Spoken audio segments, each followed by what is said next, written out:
এখন গণতন্ত্র এসে বলছে আমি বুবাগ্রা, আমি তিপ্রামাথা।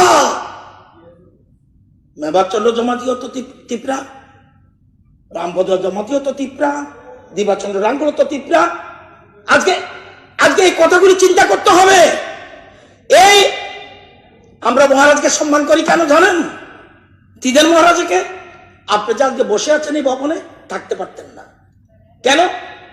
1947 যখন দেশ স্বাধীন হলো তখন প্রশ্ন উঠলো ত্রিপুরা কোন দিকে থাকবে, পাকিস্তান না বাংলাদেশ, পাকিস্তান না ইন্ডিয়া? প্রশ্ন, সিরিয়াস কোশ্চেন। তখন কাঞ্চনপ্রভা দেবী অন বিহাফ অফ নাবালক put her signature in favor of India. ওই দিন যদি উনি না করতো আজকে এটা পাকিস্তান থাকতো। সেই জন্য শ্রদ্ধা করে দিদেন মহারাজাকে আমি এই রাজ্যে বসবাস করতে পারছি, যিনি আপনারা চিন্তা করতে পারেননি। এবং সেই জন্য আমরা মহারাজার নামে এমবিবি এয়ারপোর্ট, ওই পদ্মুতের বাবার বাবা যেটাই হিসাব করে নিয়ে নামবে। আজকে উনি তো ওনার বাবাও তো এমপি ছিলেন, কেন্দ্রে কংগ্রেস সরকার ছিল, কেন এমবিবি এয়ারপোর্ট করতে পারলো না? আমার মতো মন্ত্রী বিভু দেবী ছিল, কেন করতে পারলো না? উইদিন 2 ইয়ার্স, ওই যে বারবার বলি 10 জন চিফ মিনিস্টার তাদের শ্রদ্ধা জানিয়ে বলছি, এক্সট্রাঅর্ডিনারি। উইদিন 2 ইয়ার্স এমবিবি এয়ারপোর্ট করে দিল, এখানে মূর্তিও বসিয়ে দিল। 19 অক্টোবর তার জন্মদিনকে ছুটির দিন ঘোষণা। কোনদিন তো শ্রদ্ধা করেননি, আপনারা থাকতে পারতেন না। যে লোকটা আশ্রয় দিয়েছে সেই জন্য আমি বুবাগ্রাকে সময় হুইজ বুবাগ্রা, এবং এখনো বলছে প্রত্যেক সময় দেখবেন টিটিএলসি, এনসিটি, কি সব নাম নতুন নতুন, এগুলি শেষ নতুন করে আমদানি হয়, সবগুলি সৃষ্টি আপনারা সব সৃষ্টি করেছেন। একটা ফ্ল্যাগও নাই করে, এত বড় ডেমোক্রেসি আর কোথাও দেখছেন? সব তো বলছে যত বড় দাও ক্ষমতা দেখাও, কি আছে? আসেনি কেউ? ছি ছি ছি ছি ছি ছি ছি ছি। আজকে এই জিনিসগুলি স্যার, আমি আজকে 4টা একলব্য স্কুল 35 বছরে, আর আমাদের সরকার 18টা একলব্য স্কুল 18 কারদের জন্য? ট্রাইবেল এলাকার ছেলে মেয়েদের রেসিডেন্সিয়াল স্কুল। আপনারা জানেন অনেক ট্রাইবেল ছেলে শিলংয়ে পড়ে, সেখানে ছাত্রাবাস। একবারও চিন্তা আসলো না কেন? আজকে এবং উপজাতি উন্নয়নের জন্য সামাজিক সাংস্কৃতিক কত টাকা, ফার্স্ট ক্যাবিনেট মিটিং 8,802 কোটি টাকা অলরেডি প্রস্তাব পাঠিয়েছে, এবং সেখানে তারা নীতিগতভাবে গ্রহণ করেছে। একদিনও তো আপনাদের মুখে শুনিনি। আমি সেজন্য আমি বলবো যে স্যার,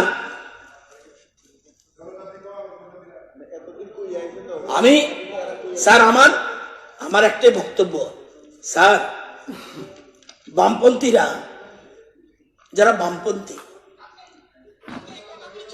এরা যারা বিপ্লব আসার অপেক্ষায় দিন গুনছে, শিহরিত হচ্ছেন বিপ্লব আসবে, তাদের বলছি ত্রিপুরা পৃথিবীর মানচিত্র পাল্টে গেছে, শ্রমিক মালিক সম্পর্ক চেঞ্জ হয়ে গেছে, অবস্থান বদলে গেছে। ব্লু কালার লেবারকে হোয়াইট কালার লেবারের রিপ্লেস করে দিয়েছে, কিন্তু শোষণ অব্যাহত, ঐক্যবদ্ধ হতে হবে। আজকে যদি আপনারা এই বামপন্থারা যদি সমাজ বিবর্তনের উপাদানগুলি আমাদের দেশের মাটি থেকে গ্রহণ করতেন, আজকে আপনাদের এই হাল হতো না, আজকে অবস্থা পাল্টে যেত। আজকে আপনারা সব বিদেশি আমদানি করেছেন। স্যার, আজকে পৃথিবীর ধর্মটা কি বলতে পারেন? আজকের পৃথিবীর ধর্ম, আজকের পৃথিবীর ধর্ম হলো গণতন্ত্র। আর আজকের পৃথিবীর রাজনীতি কি? রাজনীতি উন্নয়নের রাজনীতি, অর্থাৎ আত্মনির্ভরতার রাজনীতি। এর বাইরে কোনো শক্তি নেই। কেউ কেউ বলছেন যে জয় শ্রীরাম কম যেত না। কি ভয়ঙ্কর কথা বলছো, জয় শ্রীরাম বলা যাবে না। শ্রীর অর্থ কি? শ্রীর অর্থ হলো সমৃদ্ধির প্রতীক, রাম হলো মূল্যবোধের প্রতীক, অর্থাৎ সমৃদ্ধি ও মূল্যবোধের জয় হোক, অর্থাৎ যেটা অভিবাদন, সম্বোধন, ভারতাত্মা, ভারতের সংস্কৃতি, যা ভারতের বহুত্ববাদ, যা মানুষের অধিকার, এই অধিকারকে যারা কেউ কেউ নিতে চাইছেন তারা বলছেন। আপনারা জানেন 1920 সালে মহাত্মা গান্ধী খিলাফত আন্দোলনকে কংগ্রেসের জাতীয় আন্দোলনের, ভারতের জাতীয় কংগ্রেসের আন্দোলনে যুক্ত করে চিরকাল বিভেদের বীজ রূপে করেছে। ওনাকেও ফিরে আসতে হয়েছে রাম নামে, ওনাকেও ফিরে আসতে হয়েছে রাম নামে। কারণ আজকে এবং রাম রাজ্যের প্রতিষ্ঠার মধ্যে দিয়ে জীবনের শেষ দিনে বলতে হয় রাম নাম সত্য হে। আজকে সেগুলি, আজকে জানেন রাম জাতীয় ভাষা, জাতীয়তাবাদের প্রতীক, প্রজাতন্ত্রের প্রতীক, প্রজা বৎসলের প্রতীক এবং বৌদ্ধবাদের প্রতীক। রাম জাতীয় সংহতির প্রতীক। রামকে বাদ দিয়ে ভারতকে চিন্তা করা যায় না। এবং স্বামী বিবেকানন্দ, মহাত্মা গান্ধী, গান্ধীজির প্রিয় গান কি ছিল? কি? রামধন, রঘুপতি রাঘব রাজা রাম, পতিত পাবন সীতারাম, ঈশ্বর আল্লাহ তেরে নাম, সবকো সম্মতি দে ভগবান। এখানে গান্ধীজি রামকে সকল ধর্মের প্রতিনিধি হিসাবে দেখেছেন। এটা রাম। আজকে ভালো দিনে এরা রাম নাম বলবে নাকি? লেনিন নাম বলবে, মার্ক্সের নাম বলবে আজকে। এবং বলছে প্রজাতন্ত্র দিবসে কেউ কেউ বলছে জয় শ্রীরাম বলা যাবে না। সেখানে তাহলে কি টুম্পা সোনা বলবে? এই সংস্কৃতি আমরা দেখিনি। আমি রাম নাম বললে